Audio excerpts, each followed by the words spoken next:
بسم اللہ الرحمن الرحیم۔ حضرت ابو سعید خدری رضی اللہ عنہ سے روایت ہے کہ نبی اکرم صلی اللہ علیہ وآلہ وسلم نے فرمایا، سچا اور امانت دار تاجر قیامت کے دن انبیاء، صدیقین اور شہداء کے ساتھ ہوگا۔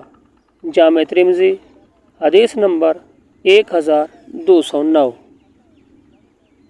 نعمان بن بشیر رضی اللہ عنہما کہتے ہیں کہ میں نے رسول اللہ صلی اللہ علیہ وآلہ وسلم کو فرماتے سنا، حلال واضح ہے اور حرام بھی واضح ہے، اور اس کے درمیان بہت سی چیزیں شبہ والی ہیں جنہیں بہت سے لوگ نہیں جانتے ہیں کہ یہ حلال کے قبیل سے ہے یا حرام کے۔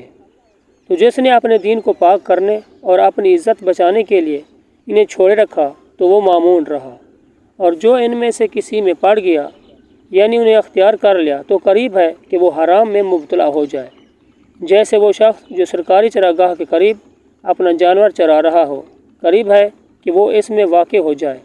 جان لو کہ ہر بادشاہ کی ایک چراگاہ ہوتی ہے، اور اللہ کی چراگاہ اس کی حرام کردہ چیزیں ہیں۔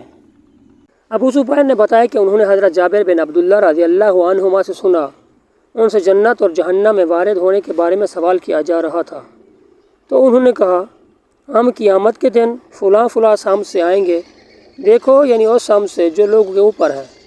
کہا سب امتیں اپنے اپنے بتوں اور جن معبودوں کی بندگی کرتی تھی ان کے ساتھ بلائی جائیں گی، ایک کے بعد ایک، پھر اس کے بعد ہمارا رب ہمارے پاس آئے گا اور پوچھے گا، تم کس کا انتظار کر رہے ہو؟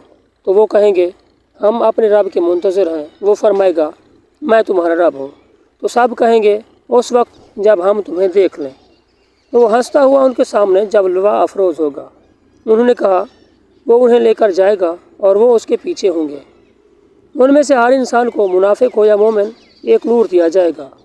وہ اس نور کے پیچھے چلیں گے، اور جہنم کے پل پر کئی نوکروں والے کنڈے اور لوہے کے سخت کانٹے ہوں گے، اور جس کو اللہ تعالیٰ چاہے گا وہ اسے پکڑ لیں گے۔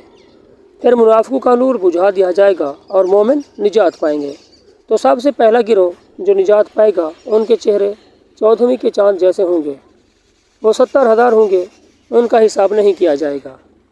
پھر جو لوگ ان کے بعد ہوں گے، ان کے چہرے آسمان کے سب سے زیادہ روشن ستارے کی طرح ہوں گے، پھر اسی طرح درجہ بدرجہ۔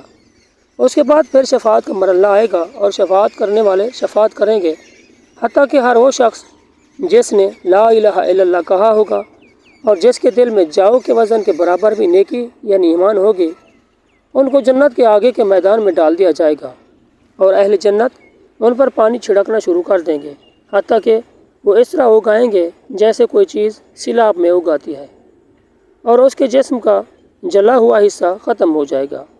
پھر اس سے پوچھا جائے گا، حتیٰ کہ اس کو دنیا اور اس کے ساتھ اس سے 10 گنا مزید عطا کر دیا جائے گا۔